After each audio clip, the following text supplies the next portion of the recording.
পৃথিবীতে এমন একটা গুহা আছে যেটা প্রায় ৫৫ লাখ বছর ধরে বাইরের পৃথিবী থেকে সম্পূর্ণ বিচ্ছিন্ন ছিল।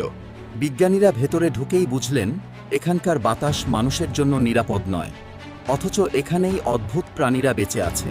সবচেয়ে অবাক করা বিষয়, অনেক প্রাণীর কোনো চোখই নেই, কারণ তারা কখনো সূর্যের আলো দেখেই বড় হয়নি। এই গুহার রহস্যটা খাবারে নয়, বাতাসে লুকিয়ে আছে।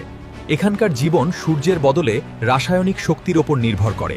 গবেষকেরা এখানে এমন অনেক প্রাণী খুঁজে পেয়েছেন যেগুলো পৃথিবীর আর কোথাও দেখা যায় না আজ পর্যন্ত। আজও খুব অল্প মানুষ এই গুহায় ঢোকার অনুমতি পায়, কারণ সামান্য ভুলও ভেতরে বিপজ্জনক হয়ে উঠতে পারে।